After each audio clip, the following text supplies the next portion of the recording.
Hello everyone, कैसे हैं आप सभी। Very good afternoon to all of you. Start करें सेशन को। तो आज हमारा जैसे कि प्रैक्टिस बेस्ड रहता है वही रहने वाला है, और सारे के सारे जो क्वेश्चन हैं आपके बेस्ड रहेंगे जो आपकी समिट है, कॉन्वेंशन है या फिर एग्रीमेंट्स हैं। दैट मीन कि आपका इन्वायरमेंट को रिलेट करके पूरा का पूरा टॉपिक है, क्योंकि आपने देखा होगा आपकी ईवीएस के सेक्शन में पर्यावरण संरक्षण एंड डिजास्टर मैनेजमेंट, ये दोनों हम पढ़ रहे हैं। ठीक है, मतलब ये दोनों हमारे सिलेबस में दे रखे हैं, आपने देखा ही होगा। तो अभी हम पर्यावरण संरक्षण के लिए जो जो भी कदम उठाए गए हैं, या तो हमारे ग्लोबल लेवल पर या फिर हमारे नेशनल राष्ट्रीय स्तर पर, मतलब जो हमारे देश ने उठाए हैं पर्टिकुलर, तो उन सब के बारे में एक एक्सप्लेनेशन के साथ में पढ़ने वाले हैं। आपको एग्जामिनर दे देगा, उनकी हायरार्की बेस दे देगा, क्रोनोलॉजिकल ऑर्डर में दे देगा, descending, ascending, assertion, reason, statement based question. तो ये सारे क्वेश्चन आपको कुछ भी दे सकता है। तो स्टार्ट करते हैं, उन्हीं पे बेस सारे क्वेश्चन पढ़ेंगे हम। कोई ऐसा नहीं है कि वन लाइनर है, और वन लाइनर भी है ना तो वो आपको इजी नहीं लगेगा। ठीक है ना, वही सारे क्वेश्चन होंगे जो आपके अपकमिंग एग्जाम्स में आ सकते हैं या फिर आए हुए हैं उनसे रिलेवेंट। ठीक है, आप देख ही रहे हो कि एग्जामिनर आपका किस तरीके से आपके फ्रेमिंग कर रहा है क्वेश्चन की। ठीक है, आपको कंफ्यूज करने के लिए। कहीं ना कहीं आंसर एक ही होता है, लेकिन लैंग्वेज इतनी चेंज कर देता है ना वो, कि आपको पता ही नहीं चलेगा कि आंसर सेम ही है क्या। ठीक है, स्टार्ट करें सेशन को जल्दी से। आप जुड़ जाइए, टाइम हो चुका है, ओवर ही हो चुका है, और डेली आपका यही टाइमिंग रहता है। और ये हमारा बैच, आप बिल्कुल जुड़ सकते हो ऑफलाइन ऑनलाइन, जैसे भी आप कंफर्टेबल हो। ठीक है, पहला क्वेश्चन देखो, पढ़ो और आंसर करो साथ के साथ। ठीक है, देखो एंगेज रहना है सेशन में, दैट मीन कि आंसर देते जाना है साथ के साथ में, तभी मजा आता है ना कि हाँ आप आंसर भी कर रहे हो साथ के साथ। ठीक है, अब आंसर करो, इसका पढ़ो पहले। कार्बन क्रेडिट की अवधारणा उत्पन्न हुई, पहला क्वेश्चन है आपका। बताओ इसका आंसर क्या होगा। कार्बन क्रेडिट की अवधारणा शुरू हुई।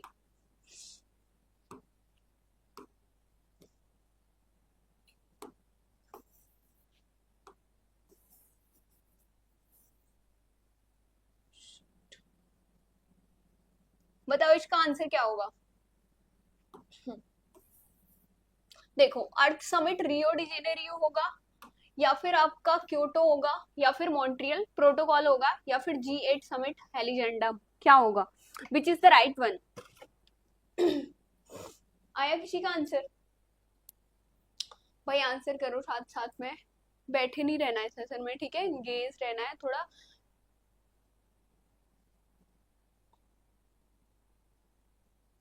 बताओ जल्दी से क्या होगा। देखो यहाँ पे देखो, अर्थ समिट रियो डी जेनेरियो ये कब हुई थी आपकी। तो ये हुई थी 1992, और कहाँ पे, ब्राजील। ठीक है, ब्राजील में हुई थी। क्लियर है, ब्राजील में कहाँ हुई थी, तो वो हुई थी रियो डी जेनेरियो में, रियो डे जेनेरियो। ठीक है, अब बताओ मेरे को क्योटो प्रोटोकॉल कब हुई है। तो क्योटो प्रोटोकॉल हुई कब है, 1997 में। मॉन्ट्रियल का देखेंगे तो 1987 में। और ये किसके लिए हुई थी, ये किसके लिए हुई थी, एक बार जल्दी से आंसर करके बताओ। मॉन्ट्रियल प्रोटोकॉल किसके लिए हुई है, तो वो आपकी ओजोन के लिए हुई है। और ये किसके लिए हुई है, ग्रीन हाउस गैसेस को कम करने के लिए, ग्रीन हाउस गैसेस को क्या करने के लिए, रिड्यूस करने के लिए क्या हुआ है आपका, क्योटो प्रोटोकॉल हुई है। ठीक है, 1997। और मेरे को आंसर करके बताओ कि मॉन्ट्रियल प्रोटोकॉल का 2011 में एक ना, बोलते हैं ना कि इसमें रिफॉर्म हुआ था, जैसे हम संशोधन करते हैं ना किसी भी आर्टिकल में, फिर उसका दूसरा आर्टिकल बन के आ जाता है, ऐसे इसका था मॉन्ट्रियल प्रोटोकॉल का 2011 में इसमें संशोधन हुआ। उसका नाम क्या था, आप मुझे बताओ आंसर करके, इसका नाम क्या था, विच नेम। ईयर मैंने बता दिया है 2011। अब बताओ मेरे को कि G8 समिट हेलिजेंडा, या फिर आपका क्या होगा, कार्बन क्रेडिट की अवधारणा उत्पन्न हुई किस में हुई थी। कोई बताएगा आंसर करके, कार्बन क्रेडिट की अवधारणा। आंसर करो, इंगेज रहो सेशन में। और इसका बताओ पहले कि मॉन्ट्रियल प्रोटोकॉल का जो रिफॉर्म हुआ था उसका नाम क्या था, वो 2011 में हुआ था। अब बताओ विच is the right one. Answer आना चाहिए साथ के साथ में। तो देखो ये आपका क्या था, किगाली समझौता। क्या बोलते हैं इसे, किगाली समझौता, मतलब किगाली एग्रीमेंट। ये मॉन्ट्रियल प्रोटोकॉल का ही एक सुधरा हुआ रूप था, इसमें संशोधन किए गए थे। और ठीक है, आए समझ। अब मुझे एक बार आंसर करके बता दो जल्दी से कि इनमें से आंसर कौन सा बनेगा, कार्बन क्रेडिट का यदि बात आएगी तो फिर आंसर कौन सा बनेगा, विच इज द राइट वन।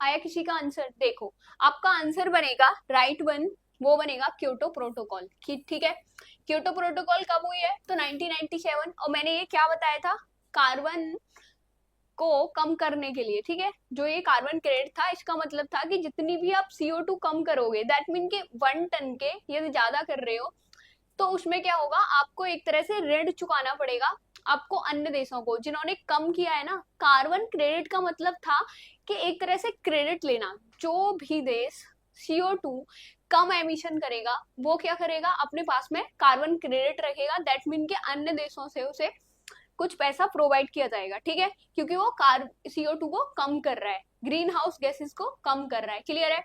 और यदि जो कोई ज्यादा कर रहा है वो क्या होगा, उसे ऋण एक तरह से देना पड़ेगा अन्य देशों को। ये समझ आया आपको, ये कब हुआ था, मतलब कब निकल के आया कार्बन क्रेडिट का कॉन्सेप्ट, तो वो 1997 क्योटो प्रोटोकॉल में निकल के आया। हुआ क्लियर। आंसर क्या है आपका, आंसर जो बनेगा B is the right one. ठीक है, इसमें देखो मैं और अच्छे से आपको लिख दूं यहाँ पे। जब हम बात करते हैं क्योटो प्रोटोकॉल की, तो यहाँ पर किसकी बात आ जाती है कि CO2 को रिड्यूस करना है, हमें कम करना है CO2 को। और ग्रीन हाउस जो गैसेस है हमारी, लिख लेना आपको नहीं पता हो तो, ग्रीन हाउस गैसेस, उनको भी क्या करना है, रिड्यूस करना है। क्लियर है, उनको भी रिड्यूस करना है। अब बताओ मेरे को, अब बताओ आपकी जो आपके SDG और MDG थे, जिन्हें हम बोलते हैं sustainable development goal and millennium development goals, ये दोनों का कॉन्सेप्ट कब निकल के आया था, आप मेरे को बताओ। क्योंकि मैंने एक्सप्लेन करने के साथ में ना बहुत बारी आपको क्लियर किए हैं ये चीजें, ऐसे ही बात एक्सप्लेन कर रही हूँ, बोलते जा रही हूँ बोलते जा रही हूँ। तो आप यदि फोकस्ड होके सुनते हो, लिखते हो उन चीजों को, तो आई थिंक आपको पता होगा। एक बार आंसर करके बताओ कि SDG और MDG कब आए थे हमारे यहाँ पर। ठीक है, एक बार बताओ, और किसके द्वारा लाए गए थे। देखो यदि एसडीजी या फिर MDG का पूछा जाएगा किसके द्वारा, तो वो UN के द्वारा। लेकिन मुझे बताना है आपको आंसर करके कि कौन से कॉन्सेप्ट में आए थे। दैट मीन कि यहाँ पूछ लिया कार्बन क्रेडिट कब आया, तो हमने बता दिया ये कब आया, क्योटो प्रोटोकॉल में आया। ठीक है, तो ऐसे ही आप बताओ मेरे को आंसर करके कि SDG और MDG कब आए थे। ठीक है, नेक्स्ट वर्ड जाए ना, हो गया क्लियर। ठीक है, इन चीजों को याद रखना ईयर वाइज, क्योंकि वो एग्जामिनर आपसे क्या करेगा, क्रोनोलॉजिकल ऑर्डर में लगवाएगा। यहाँ नहीं लगवाया है लेकिन आने वाले क्वेश्चंस में वो लगवाएगा, आपको ईयर याद होनी चाहिए। या फिर क्या करवाएगा, मैच ऑफ द फॉलोइंग की किस पे बेस्ड थी। एक कॉलम में आपका लिखा होगा इनका उद्देश्य और एक में इनके नाम, तो आपको मैच ऑफ द फॉलोइंग करना पड़ेगा सबको। हुआ क्लियर।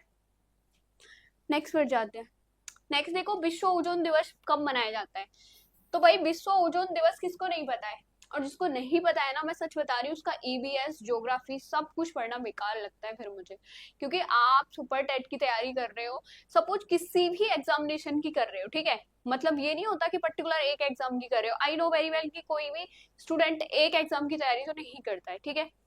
हाँ, वो उसके जो भी उसके सिमिलरिटी होते हैं, उसके लेवल होता है, उसका सिलेबस जैसा होता है, वो सब कर रहे होते हैं उन एग्जाम्स की। ठीक है, तो आपको क्यों नहीं पता है, आंसर करो, वैसे साथ के साथ आंसर आना चाहिए।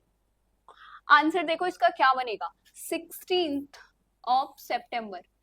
सी इज द राइट वन। ठीक है, विश्व ओजोन दिवस कब मनाया जाता है, तो वो सी इज द राइट वन। और अब मुझे इसका रीजन बताओ कि क्यों 16 को ही मनाया जाता है। अभी मैंने आपको मॉन्ट्रियल प्रोटोकॉल बताया था, बताया ना अभी 1987 में, और वो बताया कि वो ओजोन का जो डिप्लीशन हो रहा है, ओजोन लेयर का जो क्षरण हो रहा है, उसको कम करने के लिए, उसको रिड्यूस करने के लिए ये लाया गया था, मतलब जो आपका 1987 में मॉन्ट्रियल प्रोटोकॉल हुई है उसका जो संशोधन रूप आया 2011 में, किगाली समझौता, ठीक है। उसके बाद देखो, आप तो मेरे को बताओ कि इस दिन क्या हुआ, 16 सितंबर को ही क्यों होता है। मैं तब तक आपको एक इम्पोर्टेंट डे बता देती हूँ कौन कौन से हैं हमारे, जो कि हमारे ईवीएस से रिलेटेड हैं। तो लिखो भाई, 22 को क्या होता है, आप बताओ आंसर करके। 22 को कौन सा डे होता है, एंड 22 को क्या होता है, विच डे सेलिब्रेटेड। आप बताओ तीनों का आंसर करके। और ये हमें याद भी बहुत इजीली हो जाएंगे। वो क्यों हो जाएंगे, क्योंकि 22 है और महीने जो है वो भी बिल्कुल एक हायरार्की के साथ में है, क्रोनोलॉजी के साथ में है। मार्च, अप्रैल, मई तीनों बिल्कुल सीक्वेंस के साथ में आ रहे हैं।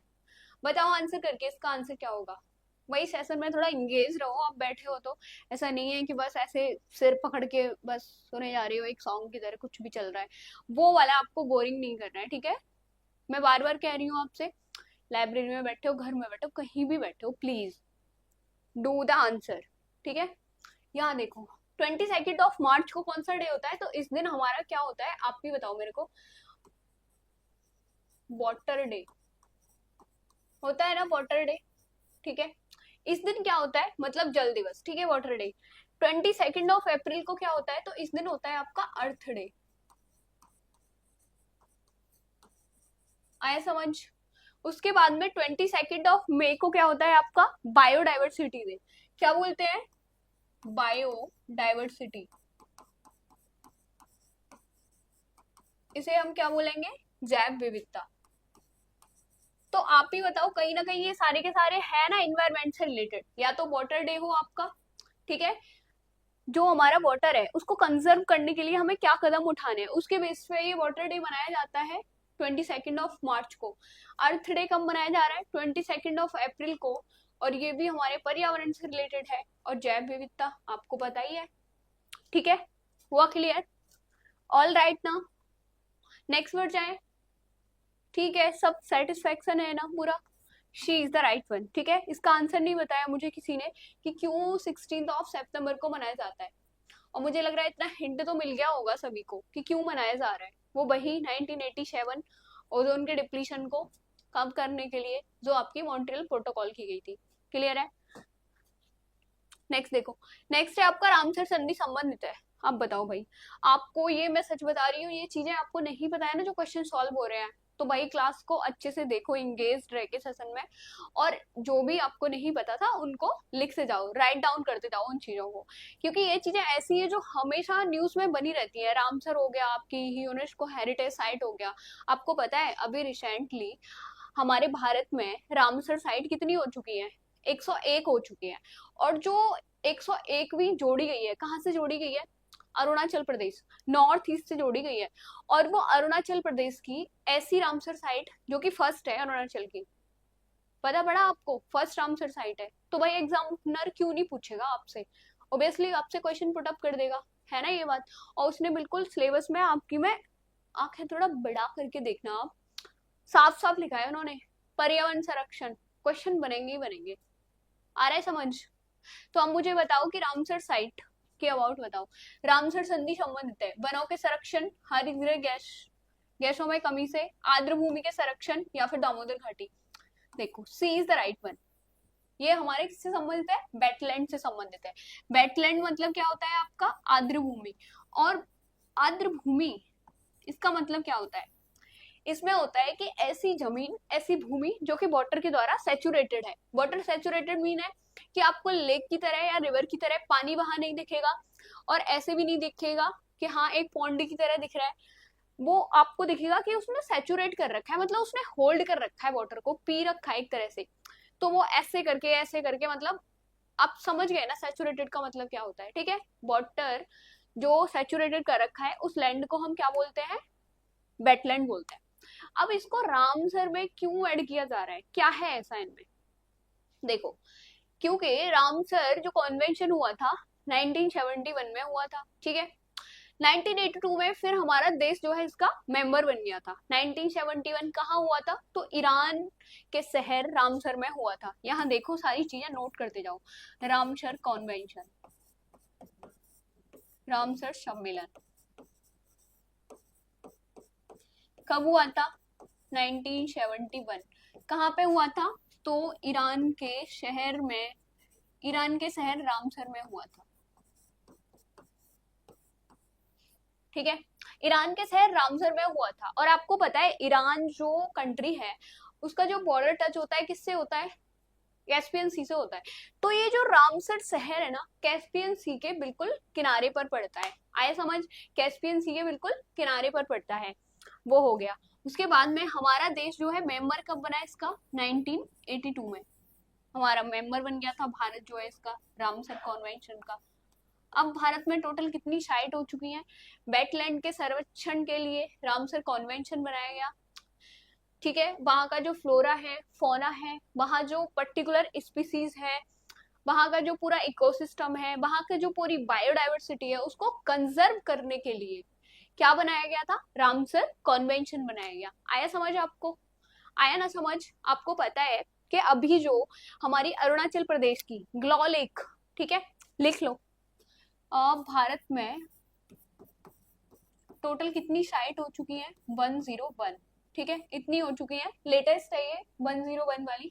और 101 जो हो गई है उनमें जो 101 भी है, जो जो हमारी 101 भी है वो क्या है? अरुणाचल प्रदेश से है।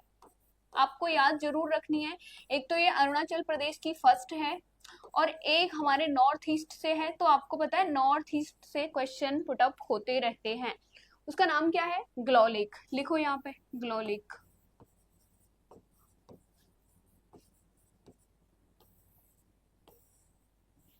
ठीक है, ग्लॉ लेक।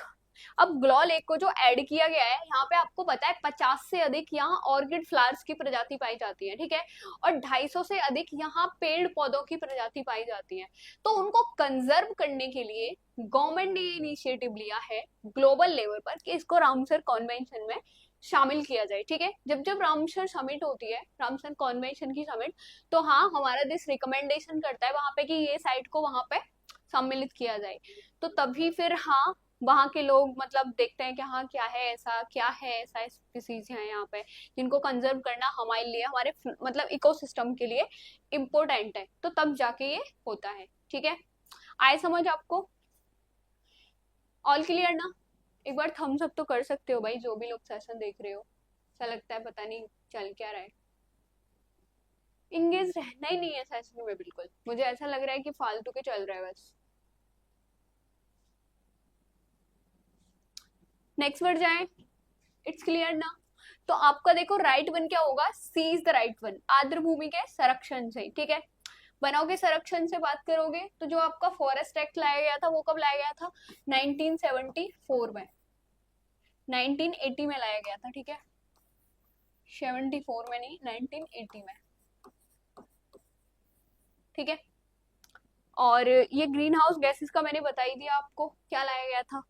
ठीक है, और वर्ष 1987 में संयुक्त राष्ट्र में पर्यावरण से संबंधित एक प्रतिवेदन की प्रस्तुति के उपरांत धारणीय विकास सस्टेनेबल डेवलपमेंट पर चर्चा आरंभ हुई।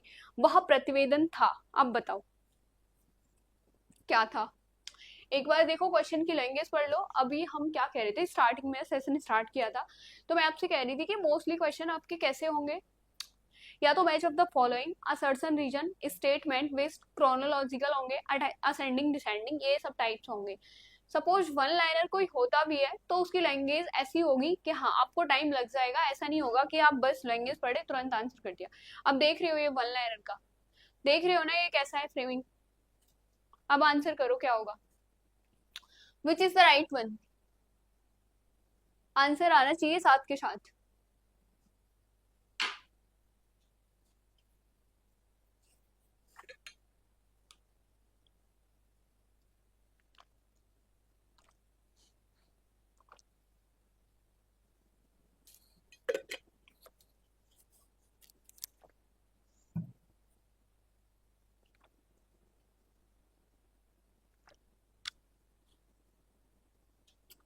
Jitu Yadav get question from AI.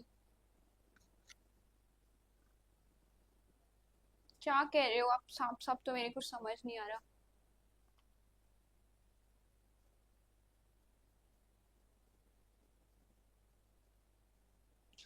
इसका आंसर दो, आप क्या कहना चाह रहे हो? थोड़ा मतलब समझ नहीं आ रहा। गेट क्वेश्चन फ्रॉम एआई मतलब एआई से क्वेश्चन बना के देने हैं आपको, यही कह रहे हो शायद आप? एक बार फिर से बताओ क्या कह रहे हो।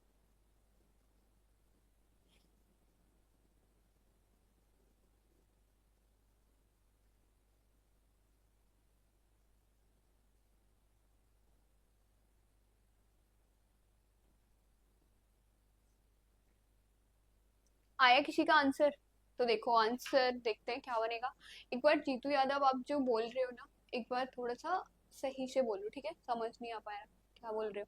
देखो राइट आंसर क्या बनेगा, यहाँ लिखा हुआ है वर्ष 1987 में यूएन में पर्यावरण से संबंधित एक प्रतिवेदन की प्रस्तुति के उपरांत धारणीय विकास, दैट मीन के सस्टेनेबल डेवलपमेंट गोल, हाँ सस्टेनेबल डेवलपमेंट लिखा है ओनली, यहाँ पे गोल नहीं लिखा है, ठीक है? पर चर्चा आरंभ हुई वह प्रतिवेदन था। तो आप बताओ, जलवायु परिवर्तन पर पहला प्रतिवेदन, आर कॉमन फ्यूचर, जलवायु परिवर्तन पर दूसरा प्रतिवेदन, या फिर पांचवा मूल्यांकन प्रतिवेदन? राइट आंसर बनेगा आपका बी, आर कॉमन फ्यूचर। आपको पता है ब्रटलैंड आयोग आपने पढ़ा है क्या है?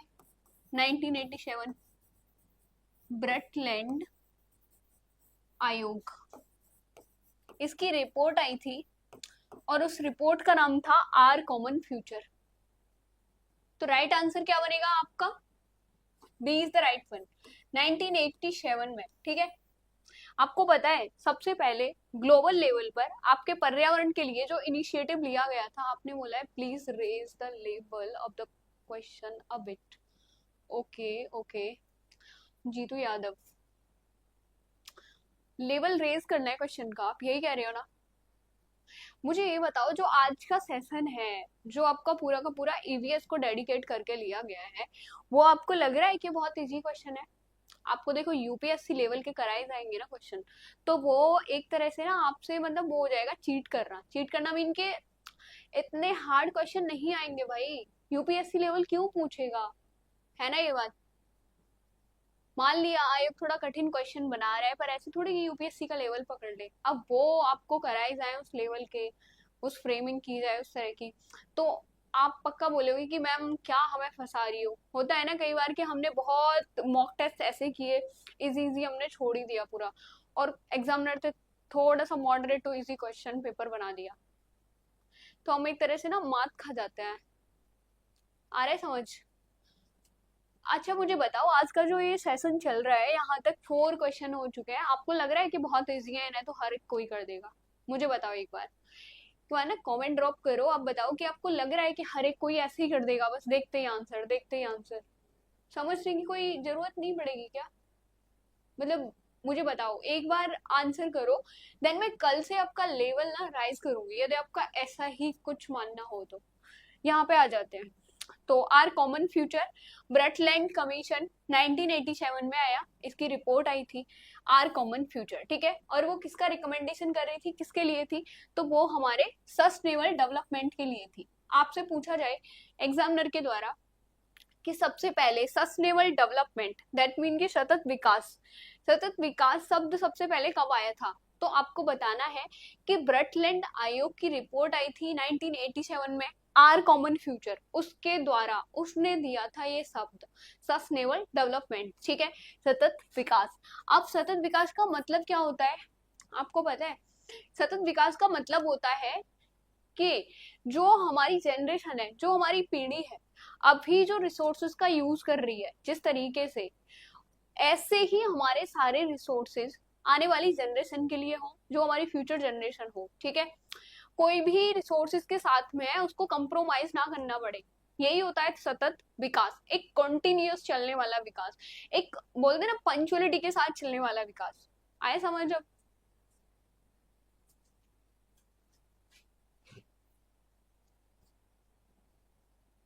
ठीक है, राइट आंसर क्या बनेगा आपका? 1987 ब्रटलैंड आयोग रिपोर्ट थी उसकी आर कॉमन फ्यूचर, और इसमें ही सबसे पहले शब्द दिया गया था सस्टेनेबल डेवलपमेंट, सतत विकास। हुआ क्लियर?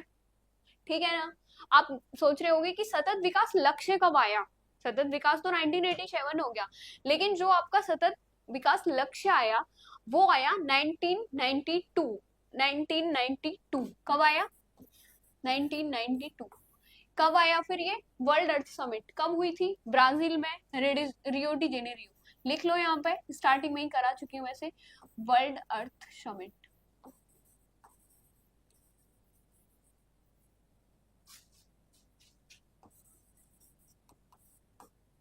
ठीक है, अब बताओ मॉन्ट्रियल प्रोटोकॉल संबंधित है, आंसर क्या होगा?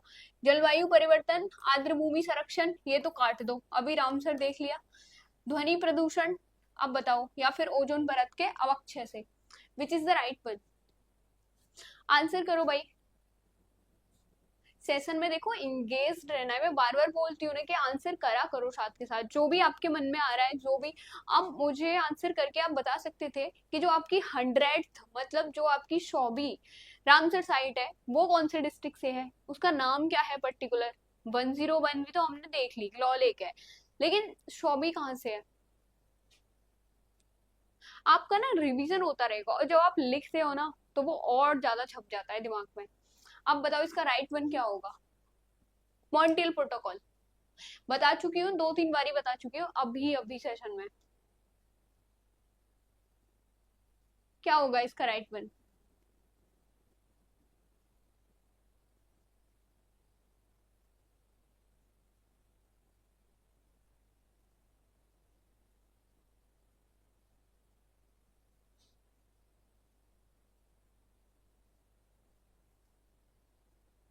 आया आंसर? देखो आंसर क्या होगा इसका, पहले बता चुकी हूँ, D is the right one. Ozone परत के अवक्षय से, मतलब ओजोन परत का जो क्या हो रहा है, डिप्लीशन हो रहा है, जो इसका क्षरण हो रहा है, उसको रोकने के लिए लाई गई थी, उसको कंजर्व करने के लिए, उसको प्रोटेक्ट करने के लिए। ठीक है, क्या लाई गई थी? Montreal protocol. कब लाई गई थी? तो 16 सितंबर 1987। इसीलिए 16 सितंबर को क्या मनाया जाता है? ओजोन दिवस मनाया जाता है। क्लियर है? लागू कब से हुई थी ये? तो लागू हुई थी 1 जनवरी 1989। ठीक है, ये लागू हुई थी और लाई गई थी कब, तो वो आपने देख लिया। ठीक है, लिख लेना सारा का सारा साथ में। हुआ क्लियर? ऑल राइट ना? कोई प्रॉब्लम तो नहीं है ना? सब ठीक है?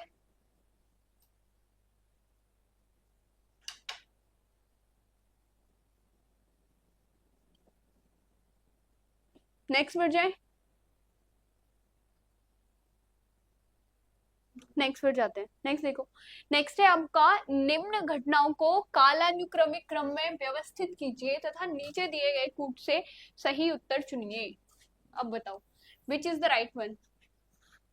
आंसर क्या होगा? आंसर बताओ, आंसर दो। देखो इसने पूछा है क्रोनोलॉजिकल ऑर्डर में, आपको पता है यही मैं आपसे बोल रही थी कि आपको ईयर जरूर पता होना चाहिए, वो क्रोनोलॉजिकल ऑर्डर में आपसे पूछ लेगा। तो भाई देखो, रियो समिट कब हुई है? 1992। ठीक है, ब्रटलैंड आयोग रिपोर्ट का प्रकाशन 1987। ठीक है, मॉन्ट्रियल प्रोटोकॉल का प्रवर्तन प्रवर्तन कब से हुआ? द लिमिट टू ग्रोथ, ये क्या है आप बताओ?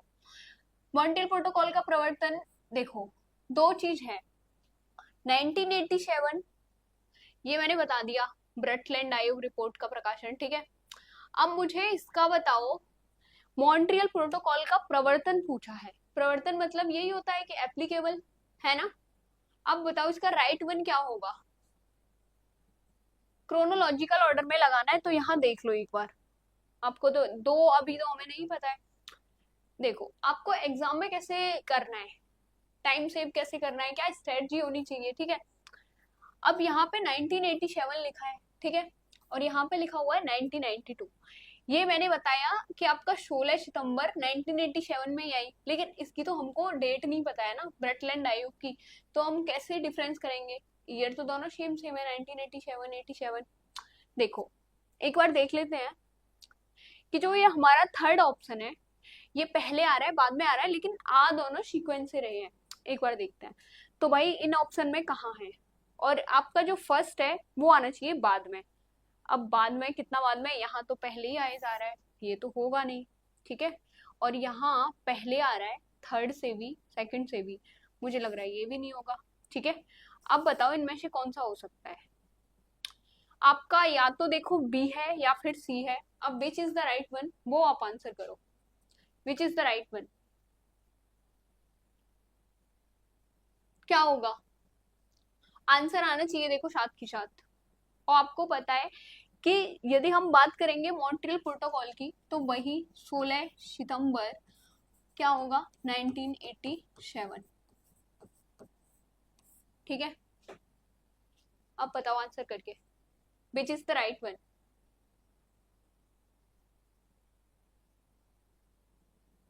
आंसर करो इसका।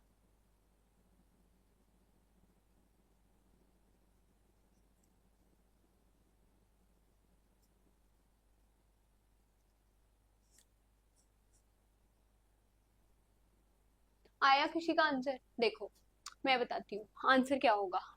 मैंने जैसे बताया कि मॉन्ट्रियल प्रोटोकॉल का प्रवर्तन, तो आपको पता है ये आई तो 1987 में थी, मैंने अभी जस्ट आपको बताया था पिछले क्वेश्चन में, आप देख लो यहाँ पे कि लागू कब से हुई है, 1 जनवरी 1989 से। प्रवर्तन का मतलब क्या होता है, लागू होना। तो आपको अब समझ आया कि आप कैसे रिलेट नहीं करोगे और नहीं सुनोगे तो कैसे आंसर कर पाओगे नेक्स्ट क्वेश्चन का। तो भाई देखो यहाँ जो ईयर होगी लागू करने की, प्रवर्तन में आने की, वो होगी इसकी 1989। और ये कब हुआ आपका, the limit to growth 1972। Clear है? अब तो आप कर लोगे ना, क्या होगा, B is the right one, ठीक है। क्योंकि सबसे पहले आपका 1972 यही सबसे छोटा है, ये आएगा। फिर देन आपका आएगा सेकंड वाला, ठीक है, 1987। फिर क्या आएगा आपका, थ्री आएगा, फिर आएगा फर्स्ट। हो गया क्लियर? ठीक है, ऑल राइट ना, मुझे लग रहा है ठीक है, कोई प्रॉब्लम नहीं है। नेक्स्ट नेक्स्ट देखो, निम्न में से कौन सा सही सुमेलित नहीं है। अब बताओ, कार्टाजीना प्रोटोकॉल बायोसेफ्टी के लिए था, स्टॉकहोम सम्मेलन अनवरत जैविक प्रदूषक, मॉन्ट्रियल प्रोटोकॉल ये तो सही है, ओजोन परत, क्योटो प्रोटोकॉल जल संरक्षण के लिए थी। भाई आप ही बताओ, क्योटो प्रोटोकॉल जल संरक्षण के लिए थी, अभी पढ़ा है हमने।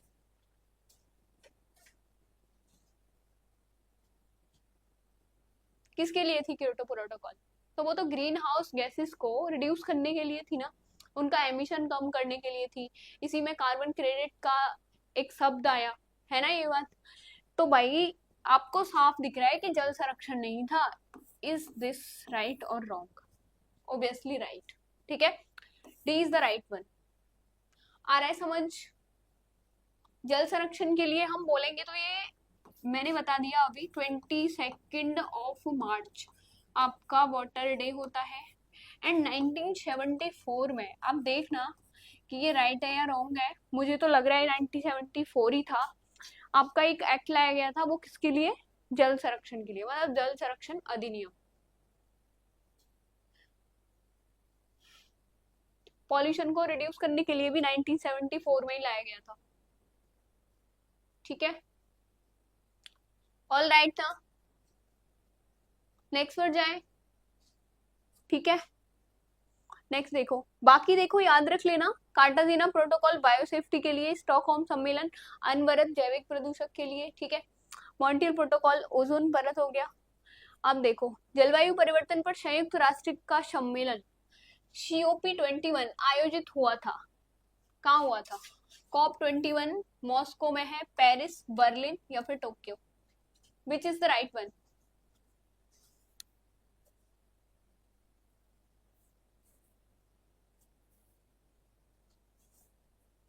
क्या होगा सही आंसर, क्या होगा?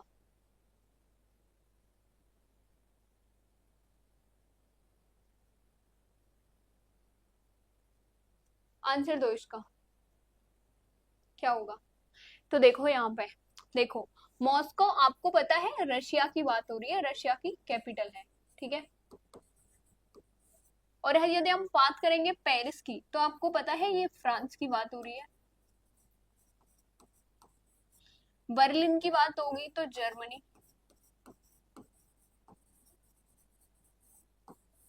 यदि बात टोक्यो की हो रही है तो जापान।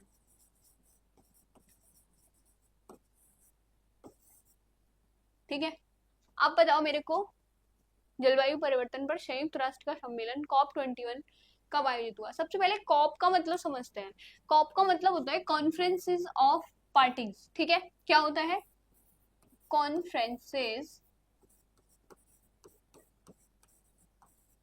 ऑफ पार्टीज, क्लियर है? कॉन्फ्रेंसेस ऑफ पार्टी, सीओपी मतलब कहां से निकल के आया था आपको पता है? यूएनएफ ट्रिपल सी क्या करता है? इसको कॉप को कराता है। यूएनएफ ट्रिपल सी क्या है? तो देखो यूएनएफ ट्रिपल सी इसका मतलब क्या है? इसका मतलब है United nation, United nation framework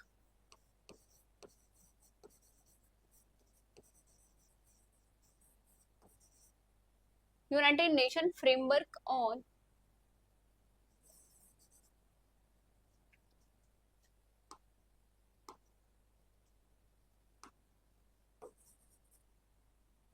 United nation framework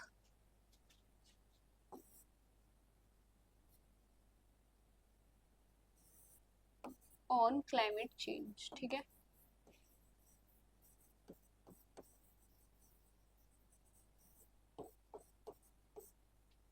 हम देखो ये आया कब था, कॉन्सेप्ट कब आया था यूएनएफ ट्रिपल सी निकल के? तो देखो मैंने आपको बताया था जो 1992 में आपकी क्या हुई थे, एक समिट हुई है जिसे हम बोलते हैं वर्ल्ड अर्थ समिट, ठीक है। वर्ल्ड अर्थ समिट जो बोल रहे हैं हम, 1992 में ब्राजील में हुई है।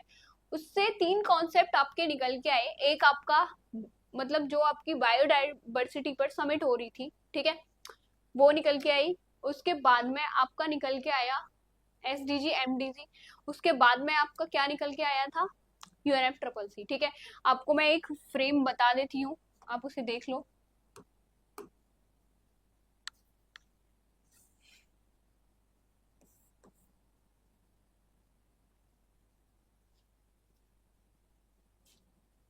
यहाँ पे देखो कि आपकी 1992 में जो समिट हुई है उससे तीन चीज निकल के आ रही है। एक आपका देखो यहाँ एक आपका VOD हो गया, ठीक है, बायोडाइवर्सिटी के लिए जो आपकी कॉन्वेंशन हो रही है, समिट हो रही है, डेलीगेशन हो रहा है, जो भी हो रहा है, ठीक है। और यहाँ देखो यहाँ आपका निकल के आया यूएनएफ ट्रिपल सी, और इसके ही द्वारा आपकी COPs हो रही है, ठीक है। उसके बाद में यहाँ निकल के आया आपका एजेंडा 21। जब एजेंडा 21 आया उसके अंतर्गत हमारे क्या आए थे? SDG और MDG।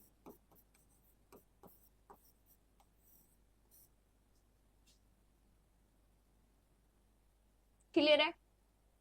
जो यूएनएफ ट्रिपल सी लिखा है ना आपका, यूनाइटेड नेशन फ्रेमवर्क कॉन्वेंशन, यहाँ पे लिख लो कॉन्वेंशन। रुको एक मिनट, यहाँ पे लिखो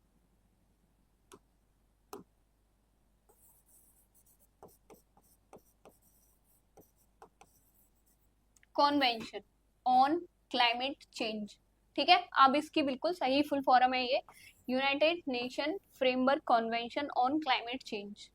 क्लियर हुआ? ऑल राइट ना? नेक्स्ट बढ़ जाए। अब तो आपको पता चल गया। हाँ, नेक्स्ट कहाँ से बढ़ेंगे भाई, अभी तो आंसर ही नहीं आया, इतना सब तो बस ऐसे ही चल रहा था।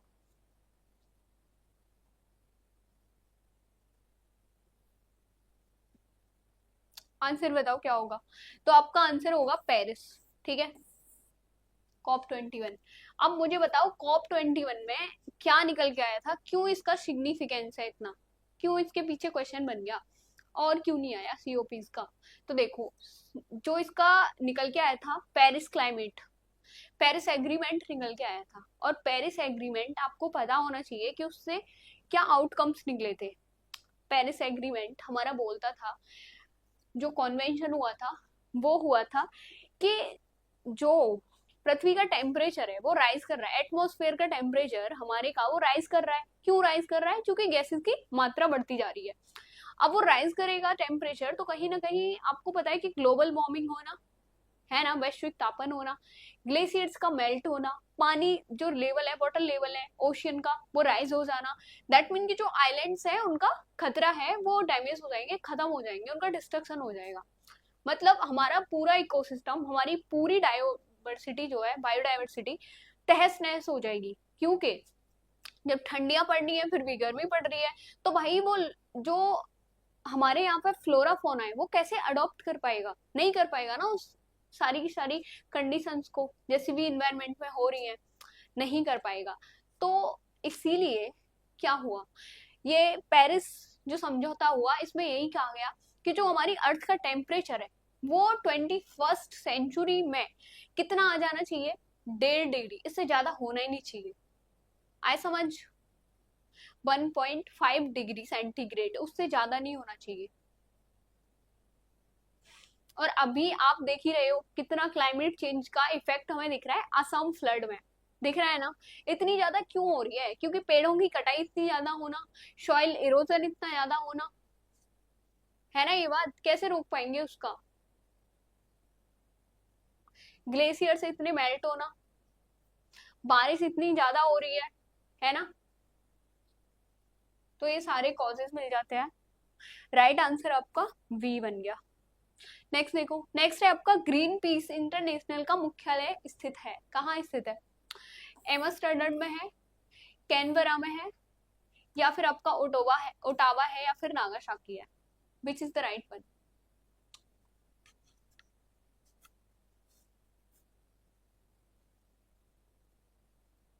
क्या होगा राइट वन? देखो, जैसे कि कैनबरा लिखा है, कैनबरा कहाँ है? ऑस्ट्रेलिया में है। एमस्टर्डम कहाँ है? तो ये नीदरलैंड में है, ठीक है। और ये आपको पता होगा नीदरलैंड हमारा यूरोपियन कंट्री है, ठीक है। ओटावा, ओटावा आपको पता है कहाँ है? किसकी कैपिटल है? कोई मुझे बताएगा किसकी कैपिटल है ओटावा? Anyway, Nagasaki. बताओ इसका आंसर क्या होगा?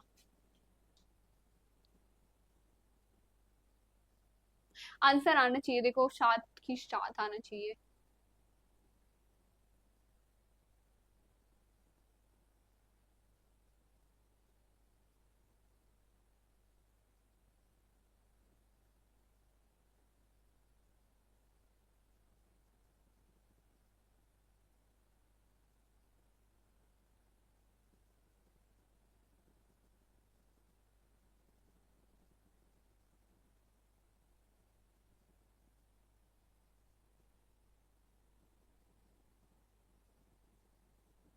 आया आंसर? भाई आंसर करो साथ की साथ।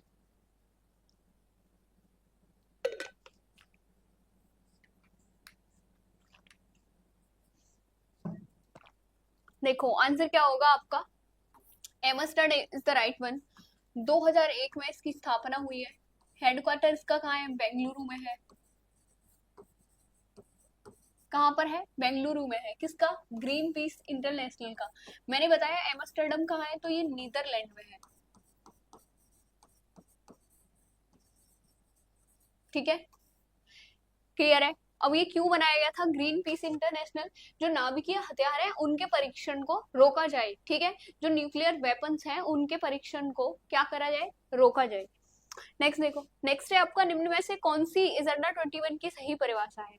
यहाँ देखो, यह मानवाधिकारों की रक्षा हेतु यूएनओ की कार्य योजना है, या नाभिकीय निशस्त्रीकरण पर 21 अध्यायों की पुस्तक है, या यह 21st सदी में विश्व पर्यावरण संरक्षण हेतु एक कार्य योजना है, या फिर यह दक्षिण एशिया क्षेत्रीय सहयोग संघ मतलब सार्क की आगामी बैठक में अध्यक्ष के चुनाव हेतु एजेंडा है। भाई ऐसा क्या है? कुछ नहीं है। यह मानवाधिकार की रक्षा हेतु यूएनए की कार्य योजना है, या फिर यह 21वीं सदी में विश्व पर्यावरण संरक्षण हेतु एक कार्य योजना है। तो राइट वन आपका सी होगा, ठीक है। सी इज द राइट वन। नाभिकीय निशस्त्रीकरण पर 21 अध्यायों की पुस्तक, ऐसा भी नहीं है ये। आपको समझ आ गया ना एजेंडा 21? मैंने बताया ही था आपको, किससे निकला था ये एजेंडा 21? 1992 वर्ल्ड अर्थ समिट रियो में हुई थी, ब्राजील में, रियो डी जेनेरियो। क्लियर है ना? ऑल राइट, नेक्स्ट नेक्स्ट देखो, एजेंडा 21 किस क्षेत्र से संबंधित है? तो भाई इसमें क्या ही प्रॉब्लम आनी चाहिए आपको। राइट वन आपको क्या होगा? सतत विकास से है। ठीक है, अभी मैंने बताया 1987 में जो ब्रटलैंड आयोवा आया, उसकी रिपोर्ट जो आई थी उसका नाम क्या था? Our common future, our common future. ठीक है, तो ये जो रिपोर्ट आई थी उसने क्या शब्द दिया था? सतत विकास। सबसे पहली बार सतत विकास कब आया? तो इस रिपोर्ट के द्वारा आया। ठीक है, नेक्स्ट देखो पृथ्वी सम्मेलन +5 आयोजित हुआ था। अब बताओ, ये पृथ्वी सम्मेलन का मतलब है कि रियो +5, रियो +5 का मतलब हो गया 1992 +5, दैट मीन के 1997। अब बताओ 2005, 2000, 1919 या फिर 1997? भाई इसमें साफ दिख रहा है, इसमें क्या दिमाग लगाना है, रॉकेट साइंस कुछ नहीं है। 90 है, 1997 इज द राइट वन। अब बताओ, क्लियर है ना? All clear? नेक्स्ट वर्ड जाए।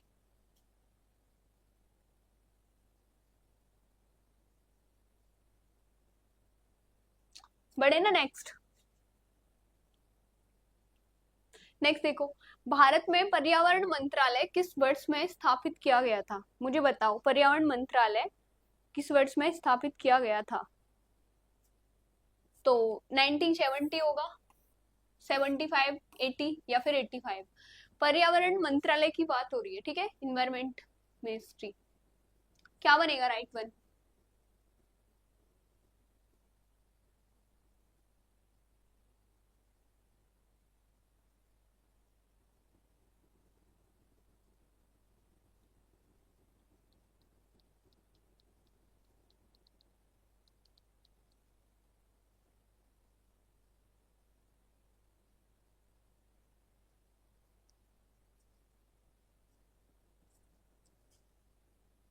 आया आंसर कुछ?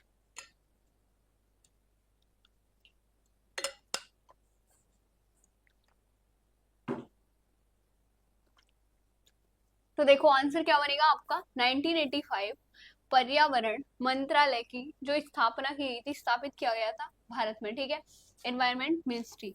अब आपको पता होना चाहिए कि इसका उद्देश्य क्या था, क्यों स्थापित की गई थी। तो देखो ये स्थापित क्यों की गई थी, तो वो तो आपको भी पता होगा। पर्यावरण के संरक्षण के लिए इनिशिएटिव लेना, ये सब कंजर्व करना, फॉरेस्ट को, यही तो ध्यान देती है ना, या किसी को कंजर्व करना है। जैसे कि हमारी अब वेटलैंड है, इसको रामसर साइट में, या फिर कोई ऐसी हमारी हेरिटेज साइट है जिसको यूनेस्को की लिस्ट में ऐड करवाना है, तो यही रिकमेंडेशन करेगी ना, कौन करेगा? और या अपने लेवल पर कदम उठाने, चलो वो तो ग्लोबल लेवल की बात हो गई, क्या करेगा? Environment ministry is the mandatory. Clear है? आपका राइट वन क्या होगा? 1985 is the right one. Next देखो, नेक्स्ट है आपका, निम्न में से किस वर्ष में भारत सरकार द्वारा पर्यावरण अधिनियम पारित किया गया था? ठीक है, अब यहाँ देखो 1982, 86, 1990 या 1992? 1992 में आपका एलिफेंट कंजर्वेशन एक्ट लाया गया था। एलिफेंट कंजर्वेशन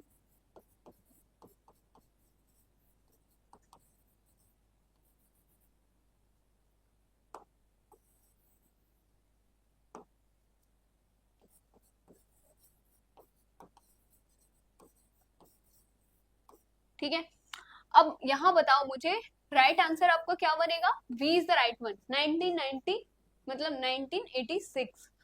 ठीक है, इसे क्या बोलते हैं हम? इन्वायरमेंट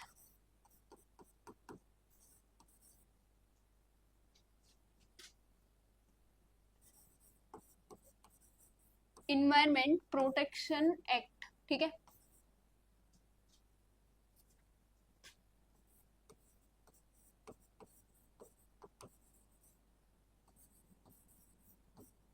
या फिर कंजर्वेशन एक्ट, तो ईपीए भी बोल देते हैं, इसे शॉर्ट फॉर्म में बोलते हैं। तो ठीक है, आपका राइट वन क्या बनेगा? 1986। क्लियर है? अब मुझे आपको बताना है कि 1980 में तो आपका फॉरेस्ट एक्ट लाया गया था, ठीक है, वन संरक्षण अधिनियम। लेकिन 1982 में क्या है, या फिर 1990 में कुछ है कि नहीं है? इन दोनों का आंसर करके बताओ, कुछ है या फिर नहीं है, या फिर ऐसे ही है। राइट वन क्या होगा? नेक्स्ट नेक्स्ट देखो, नेक्स्ट है आपका भारत में पर्यावरण अधिनियम पारित हुआ, कब पारित हुआ? तो भाई ये तो सेम सेम आंसर हो गया, बस फ्रेमिंग थोड़ा दो अलग अलग है, बाकी सेम हो गया ना। 1986 पर्यावरण अधिनियम। आप बताओ मेरे को, गलत है क्या? आप बताओ सही क्या होगा, एक बार आंसर करो।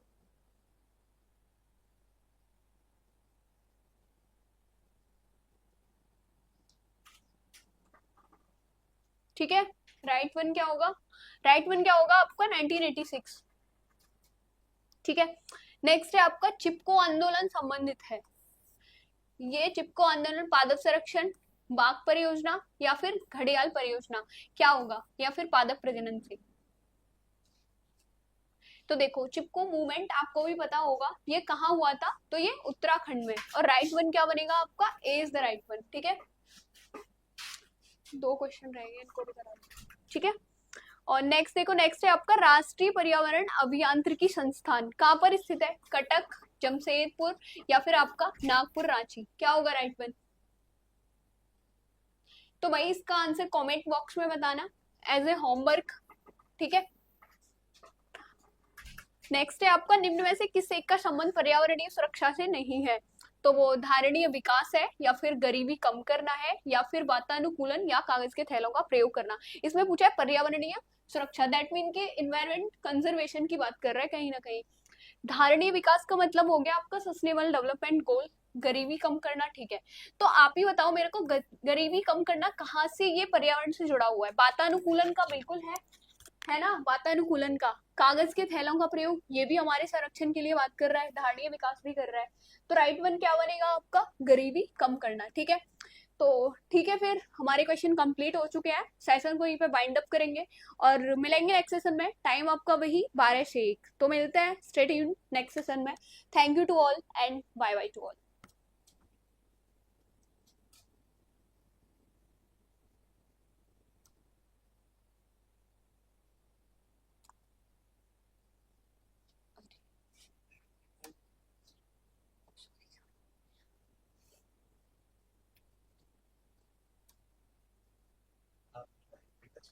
मेरा दिमाग कहाँ चल रहा है?